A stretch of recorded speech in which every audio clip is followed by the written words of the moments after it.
Okay, so this is example 18. We are going to take a non-quadratic graph. As you can see, it's just a basic line graph, piecewise graph. And we're going to learn how to transform it using just the f of x notation. So what I'm going to do is I'm going to try and get all four of them on this graph so that you can see how they're comparing. I'm going to start with some of the easier ones first. I'm going to go ahead and do D first. I'm going to do these in different colors. So D is going to be in this blue color. So as you can see, D is one that's going down 3, and instead of going left, like normal, you would go to the right. So this one would be down 3 and then right 1. Okay, so that's what I'm going to do. I'm going to take all the points, move them down 3, and then to the right 1. So I'm just going to go left to right. So I'd go 1, 2, 3. Oh, shoot. I got to go right 1. Hold on. Right 1. So to ignore that point. So 1, 2, 3, right 1. 1, 2, 3, right 1. 1, 2, 3, right 1. So much easier to do this on a grid graph because you're not counting empty space, you're actually counting boxes instead. Okay, so just ignore this dot. Okay, so that's that one. I think the next one I'm going to do is B. So B is one that is happening with a reflection. So this is a reflection. Okay, when it appears in the X, on the X, that is a Y-axis reflection. Okay, remember parabolas don't have that because it doesn't actually change anything. So in this one, I'm going to take all my pieces and flip them over the Y-axis. This one here in the middle is not actually going to change. So what you do here is you just count how many spaces are to your line of reflection and then repeat those lines going, or that count going out. So this one is going to come right 2 and then right 2 more. So there's that one. This one doesn't move. This one is going to go 4 and then 4 straight out to here. And you can kind of draw it as you go and make sure it actually looks nice. And then this one is 6 and 6. Okay, and that is part B. Okay, so we got a translation, we have a reflection. Let's go ahead and handle A and C. A and C are pretty similar because they are both scale factors. They have a vertical stretch and a horizontal stretch. Okay, so we're going to start with A. We've done a couple of A's because we did some in the quadratic category. So in this case, we already know what to do. This one is a vertical stretch because it is more than one of 2. Okay.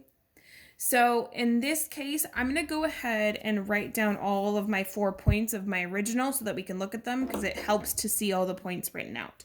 So I have -2, 3, 0, 2, 4, 2, and 6, 0. Okay, so remember that normally this would be a y here. What you're doing is you're going to multiply all of the y's by 2, and that's going to get you your stretch. So in this case, I'm going to go ahead and write them up with this guy here.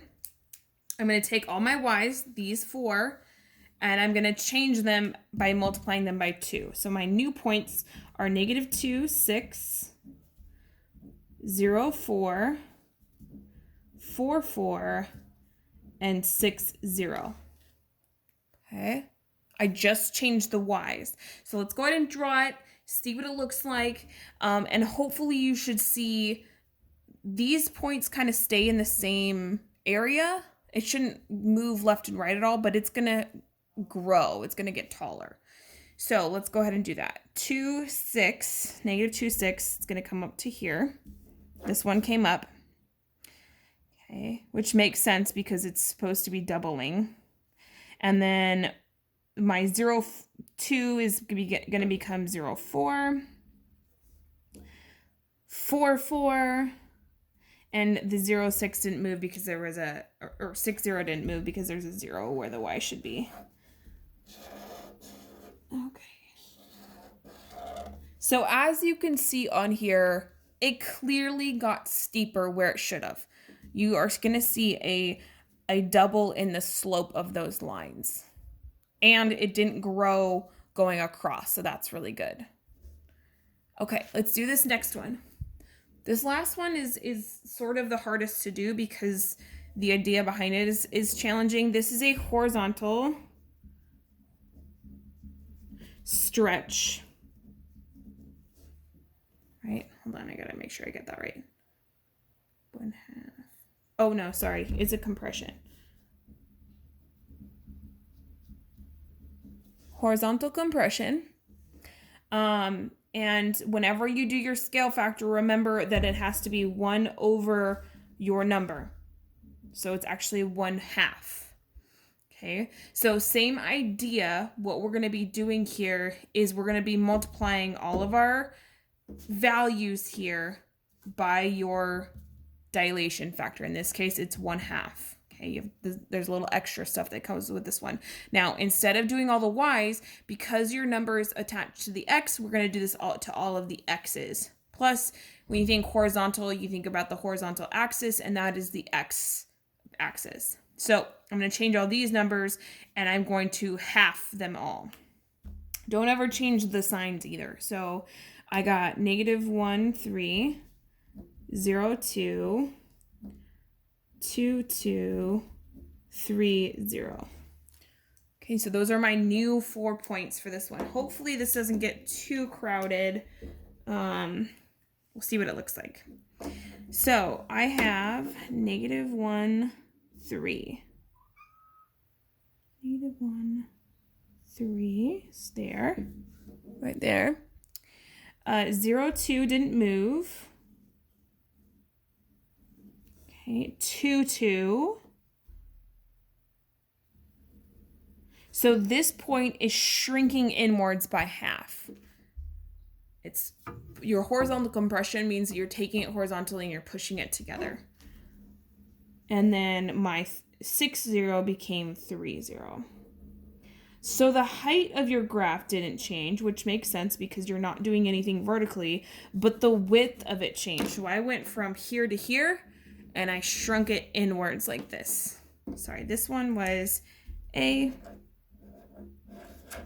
and then this one was C. If those are harder to see all on one graph, you can always do them separately.